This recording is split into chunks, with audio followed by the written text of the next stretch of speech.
Hello, can you hear me? Hello? Hello, আমার কথা শুনতে পাচ্ছ? Yes, ma'am.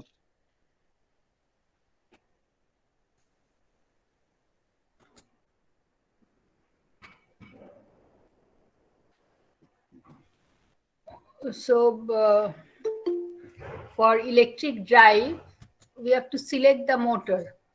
So, for motor selection, several things has to be considered. Now, we will define certain terms in terms of drive system. Machine is any electrical motor, generator, asynchronous condenser or synchronous condenser. So all are under the group machines. Now when we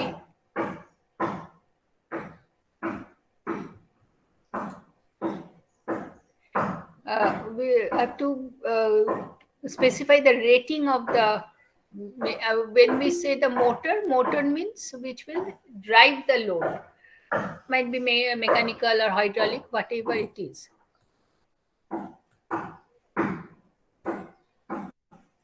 So we have to specify the rating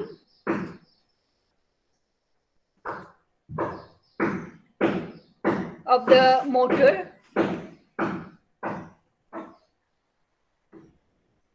Now, rating is defined as the whole of the numerical values of the electrical and mechanical quantities with their duration and sequences assigned to the machine by the manufacturer and stated on the rating plate or the what we call the nameplate of the machine, complying with the specified condition. The duration and sequence may be indicated by a qualifying term. These terms are universally defined because when we specify the rating, we have to specify the duty cycle also. So we will discuss the duty cycle today. Again, the rating mainly depends on the different condition, the environmental condition, the thermal condition, because ultimately the rating depends on the temperature rise. Then we have to define the load. Load is all the numerical values of the electrical and mechanical quantities that signify the demand to be made on a rotating machine by an electrical circuit or a mechanism at a given instant. That is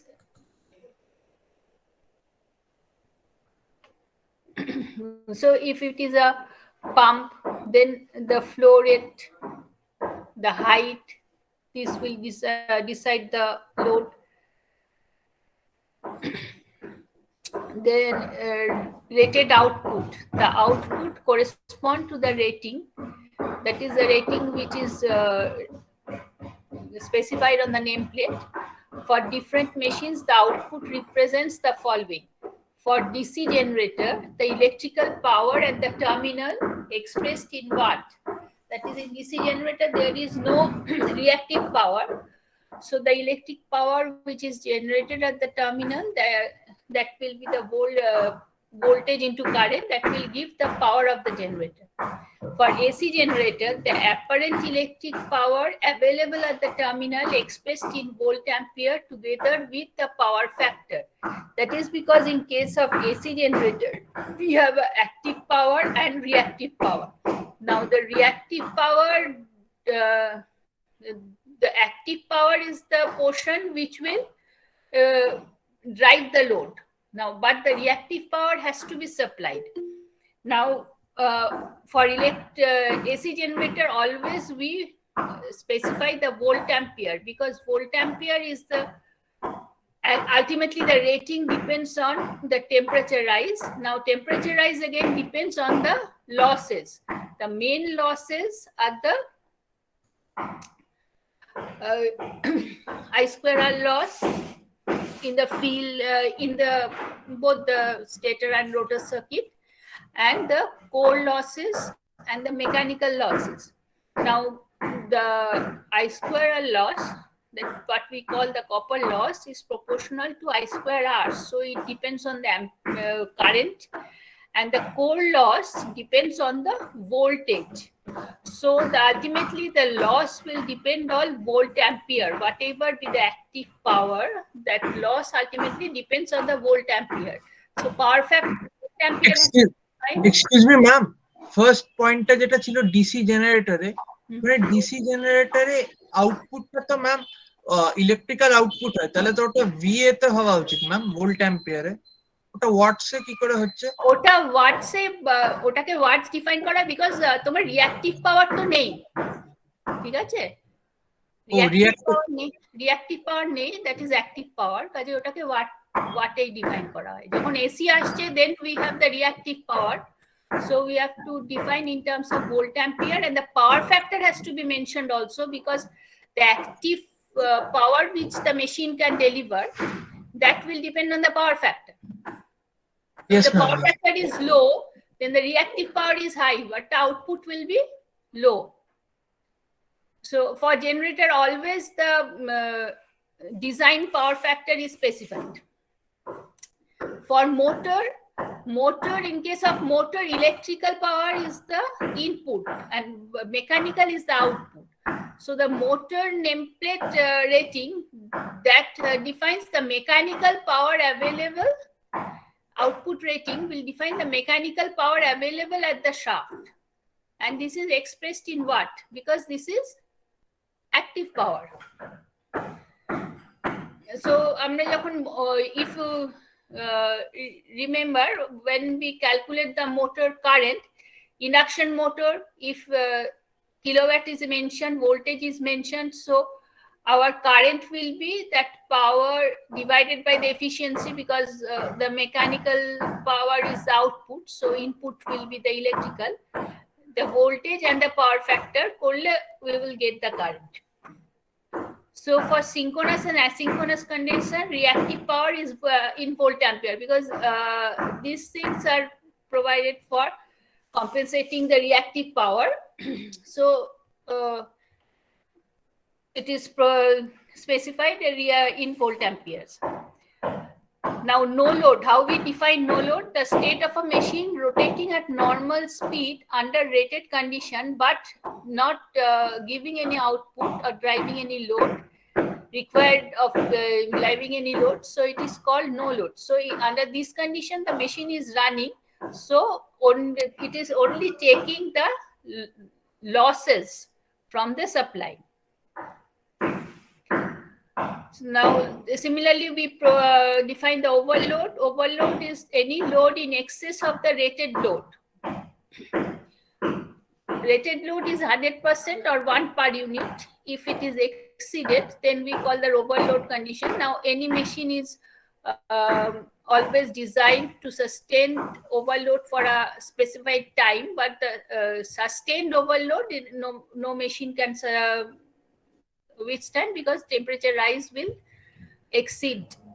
So usually expressed numerically as the amount of the excess current measured as percentage excess current for generators and as percentage excess torque for motors, because generators are supplying electrical power to the different circuits.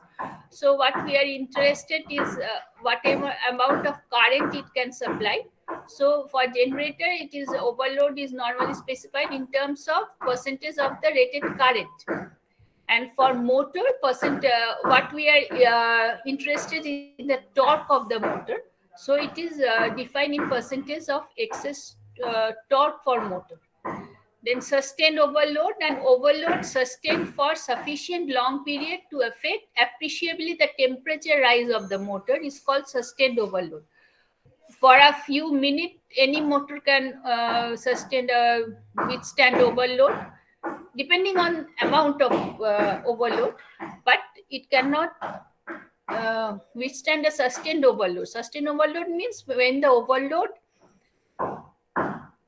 is the time duration of the overload is sufficient to affect the temperature rise of the machine. Because the temperature rise curve, we will discuss the temperature rise also afterwards. it is an exponential curve. So some time is also a factor.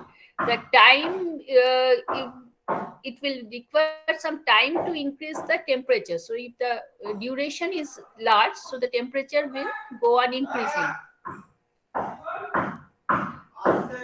Then the momentary overload is overload for a small duration, and overload the duration for which is so short as not to affect appreciably the temperature rise of the motor or the machine, whatever it is. Then duty. This duty is the statement of the load, including no load and rest and de-energized period to which the machine is subjected, including their duration and sequence in time. Because all machines are not supplying any load, is not operating continuously with the same load. Load will vary with time. So the cyclic variation of load with time is called the duty cycle. So duty is very important because when we select a motor, we have to consider the duty.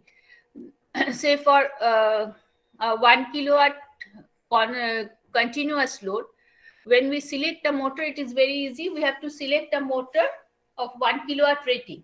But if it is a short time rating, that is, if it is 1 kilowatt, but for a very short time, say 10 minutes duration, then if we select a motor of 1 kilowatt rating, then that will be a loss, because we will never attain the rated temperature rise, because for 10 minutes the temperature rise will be minimal. So in that case, we have to consider the duty cycle to select the motor. Then duty type. A conventional periodic duty consists of one or more sets of load remaining constant for durations specified. Now duty cycle can be continuous or periodic. When periodic, then variation cycle can be different depending on that. According to Indian standard, we have certain duty cycles which we will define. Now rated value, the numerical value of a quantity included in a rating. Rest and de-energized period, the complete absence of all movement of an electrical or mechanical supply. That is, in the duty cycle, it can be no load or rest. No load means it is supplied from the supply, but supplying no load. But de-energized or rest period means it is disconnected from the supply. Thermal equilibrium, the state reached when the observed temperature rise of the several parts of the machine do not vary by more than 2 degrees over a period of 1 hour. When we discuss the temperature rise, you will see that it is exponential curve. So theoretically, our exponential curve reaches a constant value at infinity.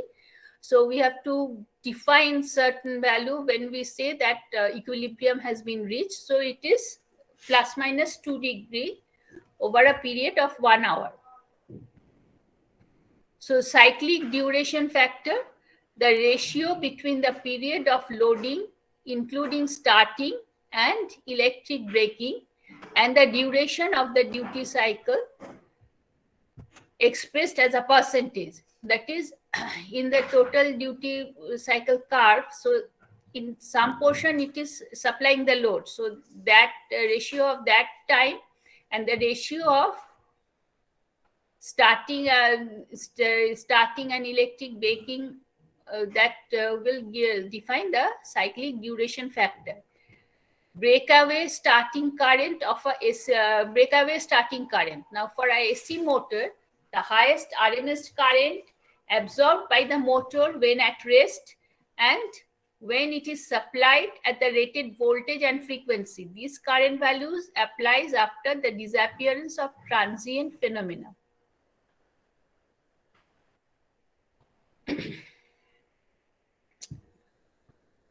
Breakaway torque, this is also for the AC motor. this smallest torque developed by the motor when at rest and when it is supplied at the rated voltage and frequency. The torque value applies after disappearance of transient phenomena. That is, initially there will be a transient. After the transient,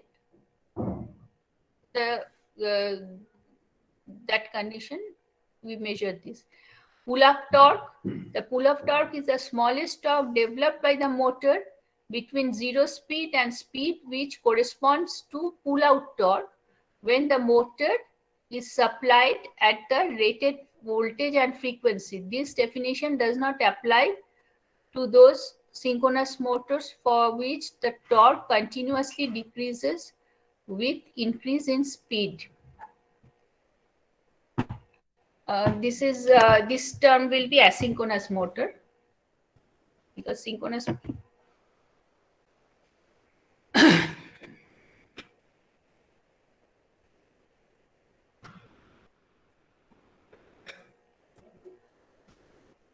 now pull-out torque of a AC motor. This is the highest torque that the motor can develop while running at rated voltage and frequency.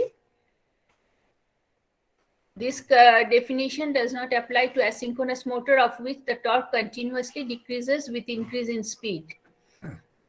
Then multi-speed motor, a motor which may be operated at more than one distinct speed, substantially independent of the load. For example, an induction motor, the speed of which is varying by changing the number of its pole.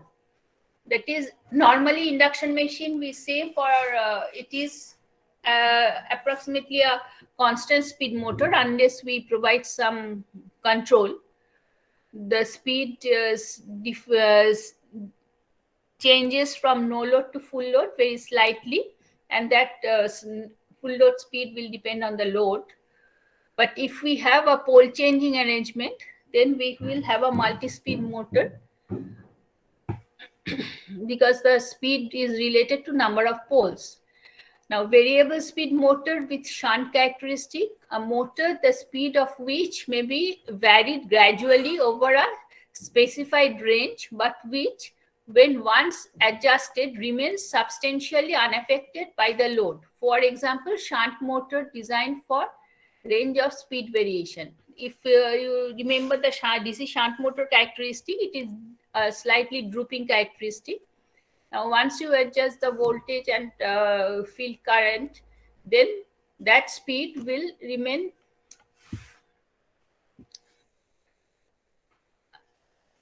constant for a particular load. Now, variable speed motor with series characteristic. A motor, the speed of which may be varied gradually over a specified range, but which will decrease when the motor increases, as with a series wound or heavily compound motor or a slip ring induction motor with rheostatic control. That is, when the speed characteristic is dropping sharply, say for a series motor, or series motor, the no load speed is very high and the speed characteristic speed drops sharply with load. Then for the heavily compounded DC motor also same thing happens. For slip ring induction fun motor, if you have rheostatic control, that is a rheostat resistance in the rotor circuit, then you can have this type of characteristic. Excitation voltage, the voltage marked on the rating of the machine excited. Inherent regulation of AC generator or DC separately excited generator. By definition, these are all definition as per IS. So the maximum change in voltage expressed as a percentage of the rated voltage when the load changes from rated load to any lower load, including no load, without change in speed and excitation current.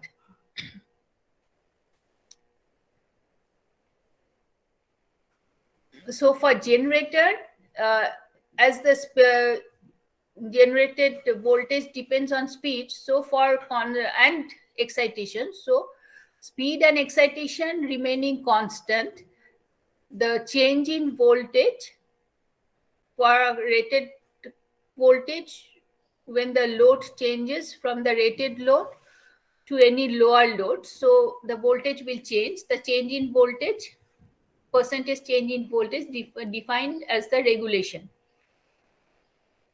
Now, inherent regulation of a DC self-excited generator. So the maximum change in voltage expressed as a percentage of rated voltage occurring any load when the load changes from rated load at rated voltage to any other lower load, including no load, without change in speed and without adjustment of excitation current. Now, when it is self-excited generator, say shunt excited generator, the field is in parallel with the armature.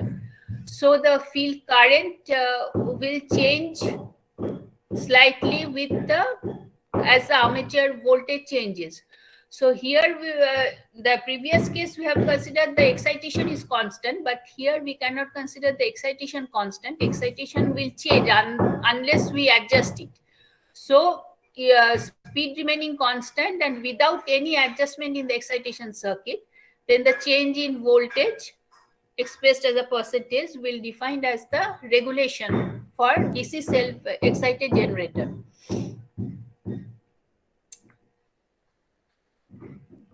Then we define the factor of inertia. It is the ratio of a total moment of inertia referred to the motor shaft to the moment of inertia of the motor. That is, the load has certain inertia also. So the ratio of the total moment of inertia of the system referred to the motor shaft to the moment of inertia of the motor, that is defined as factor of inertia. Then the routine test, the test carried out on each machine to check the essential requirement which are likely to vary during production. So every system has certain routine test before starting, because to prevent any undesirable shutdown. So for depending on the system, that sequence of test will is defined. So type test is test carried out to prove conformity with the requirement of the standard. These are intended to prove the general qualities and design of a given type of machine. Then every machine has a cooling system. So it can be defined in certain way according to the origin of cooling. Obviously, first one is the natural cooling. The machine is cooled without any use of fan by movement of fan movement by the natural movement of air and radiation. Then self-cooling, the machine is cooled by cooling air-driven fan by cooling air driven by a fan mounted on the shaft. Then separate cooling, if we have a large machine, then it might require a separate cooling system. The machine is cooled either by a fan not driven by its shaft, or it is cooled by a cooling medium other than air put into motion by means not belonging to the machine. Say for synchronous machine, you have seen that we can have hydrogen cooling and other systems. For large motors also we can have separate cooling system. According to the manner of cooling, so this is the first classification we can make depending on the source of cooling. Then according to the manner of cooling, open circuit ventilation. The heat is given up directly to the cooling air flowing through the machine which is being continuously replaced. Then we can have surface ventilation. The heat is given up to the cooling medium from the external surface of a totally enclosed machine. This is the most common for small and medium rated machine you see in the lab.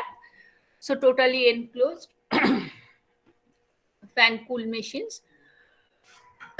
So we can have closed circuit ventilation. The heat is transferred to a cooling medium through an intermediate cooling medium circulated in a closed circuit through the machine and a cooler. Say for synchronous machine cooling, what we have discussed, air cooling or hydrogen cooling. So liquid cooling, part of the machine carry water or another kind of liquid flowing through them, and they are immersed into a liquid. So liquid cooling, in case of again in case of synchronous generator, we have discussed as that water cooling is there. The water is pure water is passed through the conductor. The conductors are hollow, and that water passes out and it is cooled in a separate cooler. It will have a use for very large machines, which will have a quite effective cooling. So inner cooling of the winding. So inner cooling of the winding, we can have inner gas cooling. One or all of the windings are cooled by a gas, for instance hydrogen, flowing internally through the conductors or coils. Inner liquid cooling, one or all the cooling of by a liquid, water flowing through the conductor or coils. All these are we have discussed for synchronous generators, because this cooling systems is used for very large rating machines. So in that terms, we have defined for synchronous generator. Also, if required, can be applied for large motors that in the rating of range of 10 megawatt.